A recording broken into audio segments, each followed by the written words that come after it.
барномаи иттилоотии ахборро идома медиҳем. Дар мавзеи чорбоғи ноҳияи Хуросон 10 манзили истиқоматие ки барои зарридагони офати табиӣ бунёд карда мешуданд, пурра сохта мавриди истифода қарор дода шуданд. ҳамчунин корҳои сохтмонӣ дар беш аз 50 манзили истиқоматии дигар идома дошта, рӯзҳои наздик ба соҳибонашон тақдим карда мешаванд. аз рафти бунёди манзилҳои истиқоматӣ дар ноҳияи Хуросон Абдурозиқи Азиз гузориш медиҳад.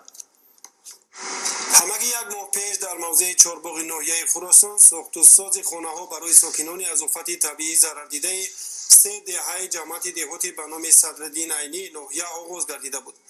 Нахустин шуда дар кӯтоҳтарин муҳлат хонаи рақами 53 мансуб ба Шералӣ Раҷабов ба анҷом расид ва ҳамин ҳафта дар ин хонадон тӯи арӯсӣ баргузор мегардад. Дар маҳаллаи навбунёди Чорбоғ ба ҳар як хонаводаи осебдида ба миқдори 801 замин ҷудо гардида буд ва корҳои сохтмонӣ ба таври шабонарӯзӣ ҷараён гирифт. нахустин хонаҳо дар ҷамъияти деҳотӣ ба номи Садриддин Айнӣ ноҳияи Хуросон ки бар асари офати табиӣ зарар дида буданд бунёд карда шуданд. сохтмони хонаҳо дар ҷамъияти деҳотӣ ба номи Садриддин Айнӣ ноҳияи Хуросон бевосита бо кӯмаки сарвари давлати Тоҷикистон оғоз ва анҷом пазируфт. қабл аз ҳама ба 67 хонаводаи аз офати табиӣ зарардидаи ноҳияи Хуросон аз ҳисоби пешвои миллат муҳтарам Эмомалӣ Раҳмон масолаи сохтмонӣ аз қабили семент, арматура, тахта ва шифр таъмин карда шуд ва сохтмони хонаҳо ба тариқи ҳашари якҷоя сурат гирифт. ба ҳар як хонавода ташкилоту идораҳои ноҳияи Хуросон кӯмак расониданд.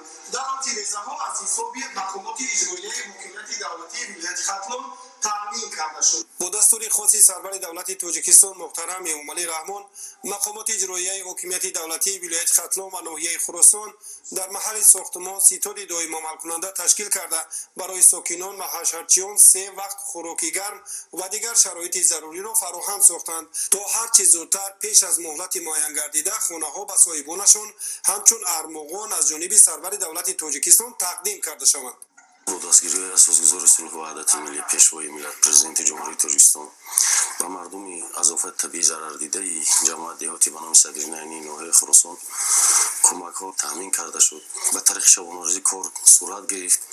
тамоми мардуми аз офати табиӣ зарардида имрӯз дастгириҳои асосгузори сулҳи ваҳдати миллӣ пешвои миллат президенти ҷумҳурии Тоҷикистонро эҳсос намуданд, хусусан аз он ки пеш аз мавсими тирамоҳ ба манзилҳои нав даромада зиндагии худро сар мекунанд. ташкили як рӯстои ҷадид дар мавзеи чорбоғи ноҳияи Хуросон хеле зуд амалӣ шуд.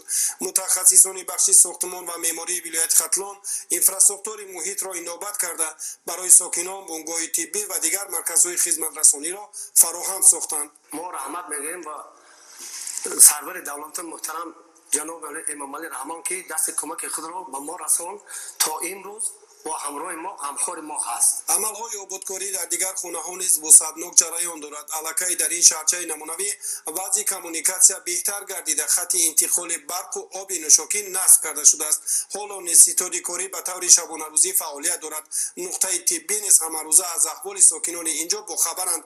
در نظر است که هفته‌های نزدیک خانه‌های باقی مانده پر را بنا کرده شده. ساکنان در منزل‌های تازه و برهوا به زندگی مقرری خویش برگشته خوب و راحت عمر به سر میبرند. عبدالرزاق عزیز، عبیدالله قادر، ناحیه خراسان، اخبار.